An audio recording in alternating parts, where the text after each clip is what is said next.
Hello my dear students. आज के इस लेक्चर में डिस्कस करने वाले हैं अल्टरनेटिंग करंट में रिजोनेंस यानी इलेक्ट्रिकल रिजोनेंस क्या होता है, इसी के बारे में बतलाने वाले हैं। तो यदि चैनल पे आप पहली बार हैं तो चैनल को सब्सक्राइब कर लें और इस सेशन को प्यारा सा लाइक दे दें। तो सबसे पहले देखिए, चलते हैं टॉपिक की ओर, इलेक्ट्रिकल रेजोनेंस की ओर। तो सबसे पहले रिजोनेंस समझते हैं। ये रिजोनेंस क्या होता है? देखिए, जहां भी ओसिलेशन होती है वहां पे रिजोनेंस आता है। तो इलेक्ट्रिकल सर्किट जब अल्टरनेटिंग वोल्टेज से ऑपरेट हो रही हो, अल्टरनेटिंग फ्लो कर रहा हो करंट, तो उस केस में भी क्या होता है, करंट का ओसिलेशन ही टाइप होता है और इसके लिए इलेक्ट्रिकल रेजोनेंस वहां पे होता है। तो चलते हैं रिजोनेंस की ओर। पहले रिजोनेंस समझते हैं ये क्या होता है। बेसिकली सिंपल मेथड से, सिंपल एग्जांपल से समझते हैं। देखिए, यहां पे तीन फिगर आप देख रहे हैं, लेकिन तीनों की सिचुएशन एक है। कैसे? ये क्या है? Simple pendulum. इसको यदि हम इस तरफ क्या कर लें, पुल कर लें, यहां पे पुल कर लें और रिलीज करें, तो इस तरह से ये क्या करेगा, ओसिलेट करेगा। इसकी एक अपना नेचुरल फ्रीक्वेंसी होगी। वो क्या होगी? तो देखिए, इसकी time period t is equal to 2 pi root over L by g होगा, और इसकी जब नेचुरल फ्रीक्वेंसी लोगे तो 1/t होगा, यानी 1 बाई टाइम पीरियड होगा। देखिए, अब यहां पे टाइम पीरियड इधर जो है से यहां पे पुल किए, यहां से स्टार्ट किया, गया गया गया, यहां पे जाके स्टॉप कर गए और फिर इधर से वापस आया, तो ये हो गया वन टाइम। चलिए ठीक है।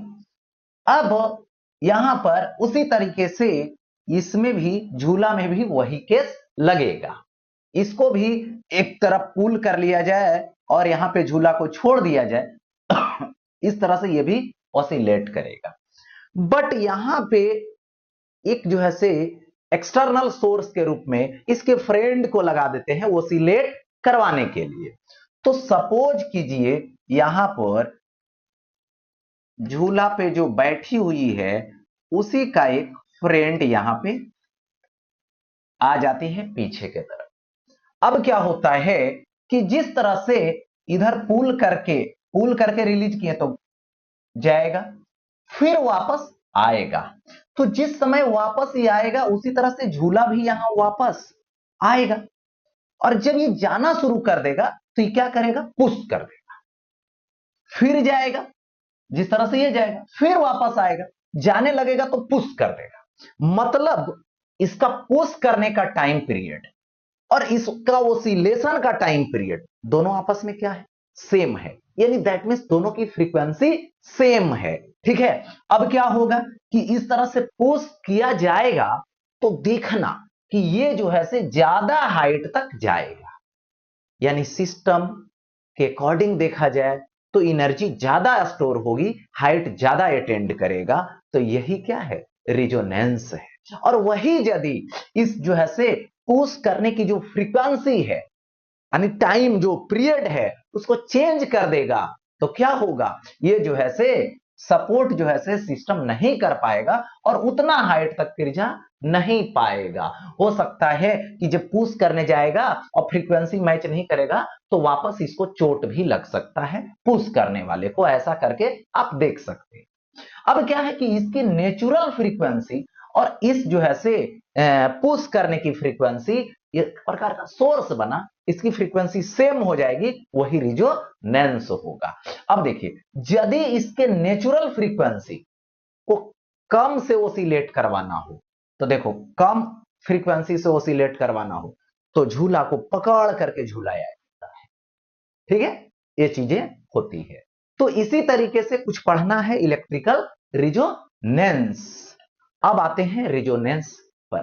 तो सबसे पहले समझनी है रिजोनेंट सर्किट, और यहां पे जो रिजोनेंट सर्किट अभी हम बतलाने जा रहे हैं वो सीरीज कॉम्बिनेशन का है और एक पैरेलल कॉम्बिनेशन का भी होता है। मेन कौन है, तो सीरीज कॉम्बिनेशन का। मेनली किसको ज्यादा यूज करते हैं, सीरीज कॉम्बिनेशन। चलिए, तो यहां पर सीरीज कॉम्बिनेशन की बात करेंगे, रिजोनेंट सर्किट। तो सबसे पहले रिजोनेंट सर्किट क्या होगा यानी सर्किट का एक सिस्टम बन रहा है।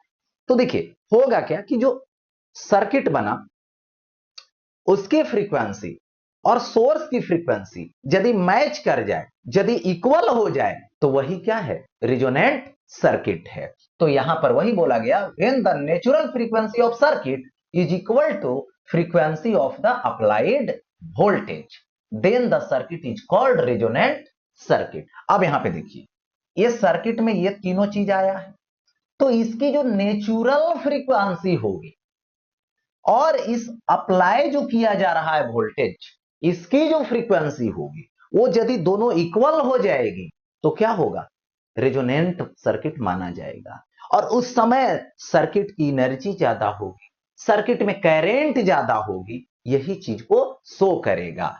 तो यहां पे ये जो सर्किट है, सबसे पहले बता दूं कि यहां पर इसमें जब करंट फ्लो करवाएंगे तो इसकी वोल्टेज वी आर होगी और इसकी वोल्टेज VL होगी और इसकी वोल्टेज VC हो।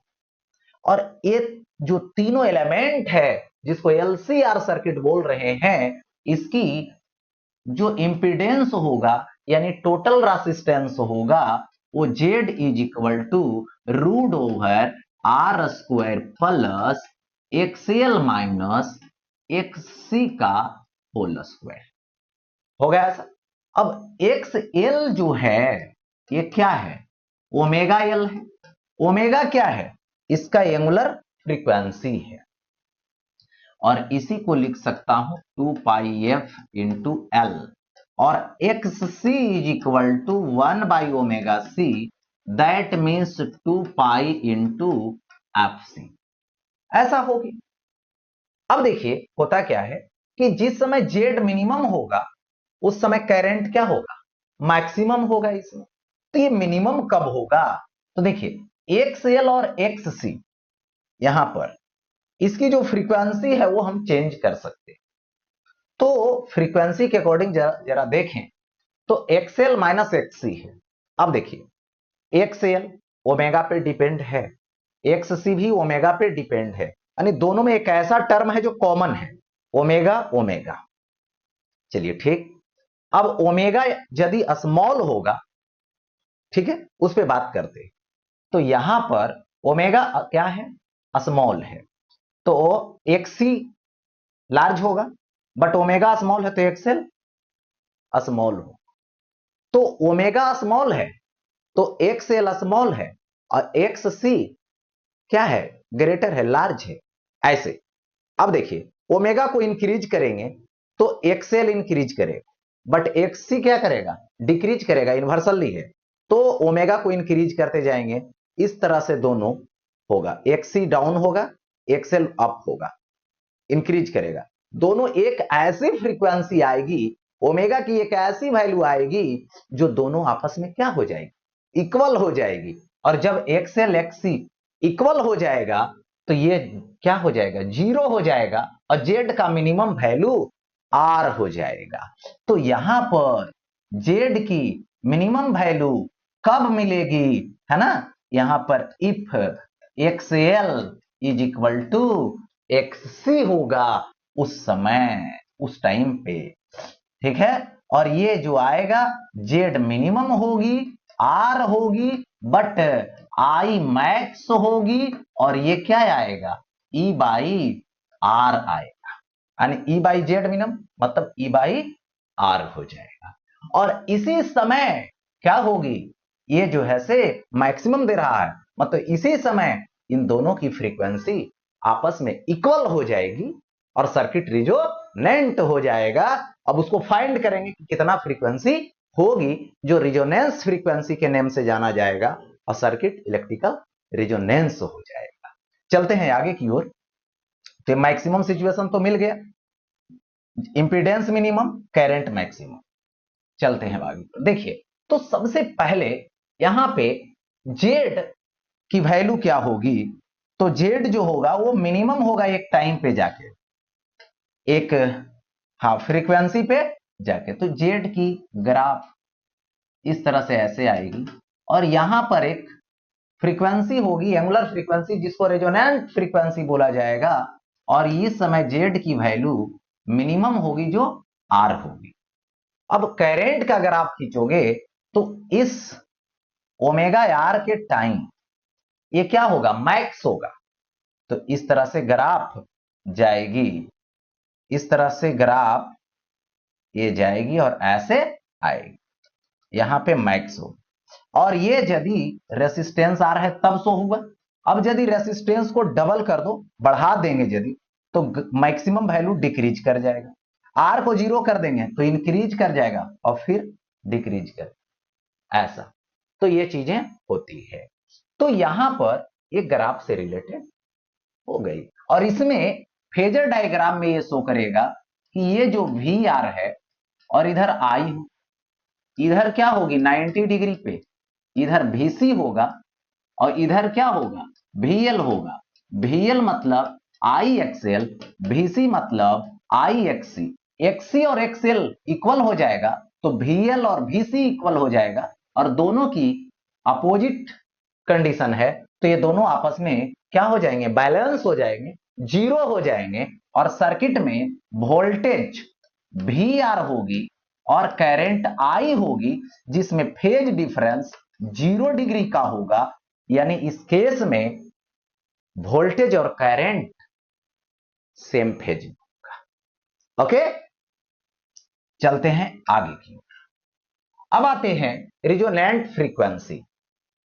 रिजोनेंट फ्रीक्वेंसी अभी मैंने बात किया कि जिस सिचुएशन में, जिस फ्रीक्वेंसी पे क्या होगी, सर्किट में करंट मैक्सिमम होगी।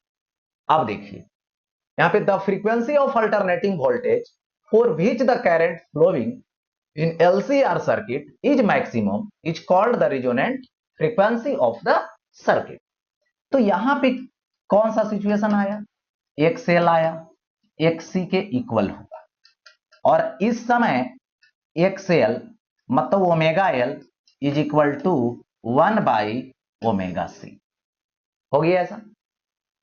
ओमेगा कैसा होगा, रिजोनेंट होगा, तो ओमेगा आर दे दीजिए, और देखिए ये एल होगा is equal to 1 by omega R सी।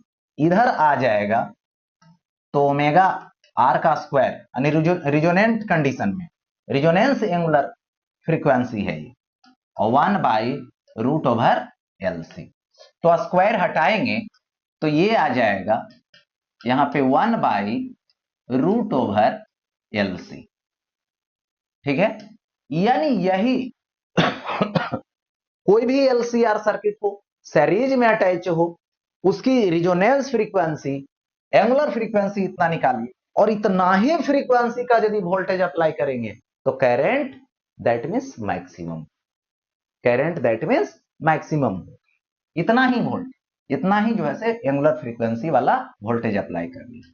इसको लिख सकता हूं 2 पाई एफ, ये हुआ एंगुलर फ्रीक्वेंसी और ये हो गया फ्रीक्वेंसी, 2 पाई एफ लगा दिया, 1 by root over L C.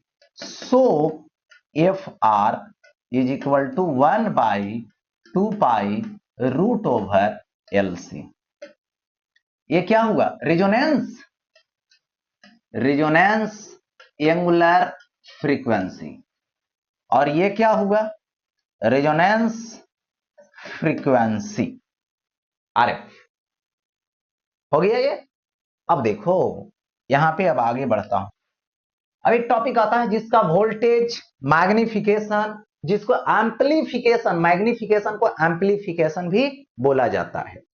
तो LCR सर्किट, LCR यदि सीरीज में हो अल्टरनेटिंग करंट में, तो यहां पर क्या होगा, वोल्टेज का एम्पलीफिकेशन होगा, मैग्निफिकेशन होगा इसका, जिसको A से रिप्रेजेंट करते हैं।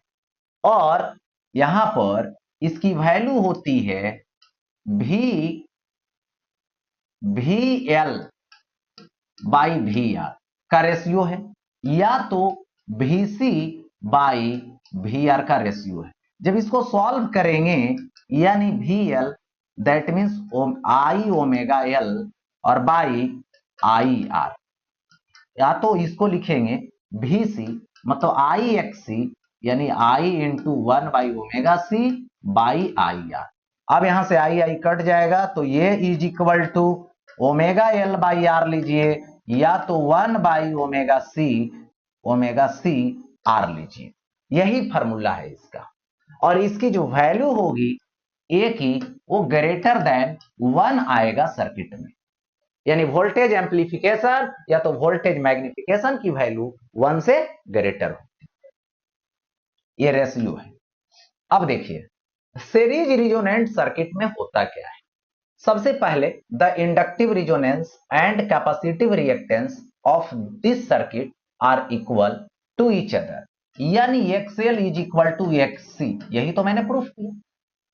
अब देखिए the applied voltage and the circuit and the current in this circuit are in the same phase. Phase difference कितना का होगा? 0 डिग्री का होगा, सेम फेज में होगा। The impedance of this current of this circuit is minimum, hence the current in the circuit is maximum. तो impedance Z minimum R होता है और क्या होगा इस समय? Current maximum.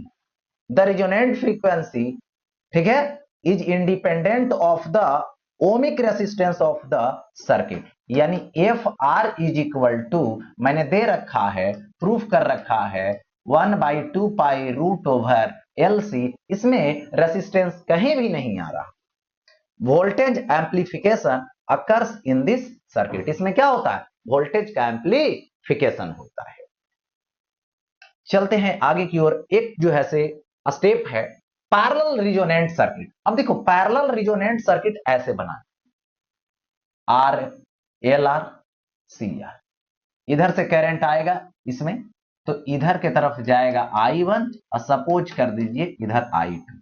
I1 जब वैल्यू फाइंड करोगे तो वोल्टेज बाई इसका रेसिस्टेंस लेनी है, root over R square plus XL square होगा।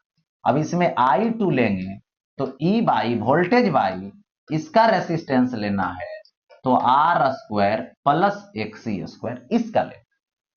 क्योंकि ये पैरेलल में है तो डिफिनिट है कि वोल्टेज दोनों के लिए सेम होगा। बट रिजोनेंस कंडीशन यही इसमें भी लगेगा, XL is equal to XC, और रिजोनेंस का फॉर्मूला फ्रीक्वेंसी का वही आएगा। बट यहां पे सिर्फ होगा कि जेड क्या होगी? मिनिमम नहीं, उसका उल्टा मैक्सिमम होगी और करंट मिनिमम होगा। देखिए the impedance of this circuit is very high and the current flowing is very low. In this circuit, the alternating voltage and the current flowing are in the same phase. यहां भी phase difference voltage और current का 0 होगा। The amplification of current in this circuit, इस circuit में current का amplification होगा और सीरीज में वोल्टेज का एम्प्लीफिकेशन होता है। यही फर्क है दो। ओके तो इसी पॉइंट के साथ ये टॉपिक एंड हुआ।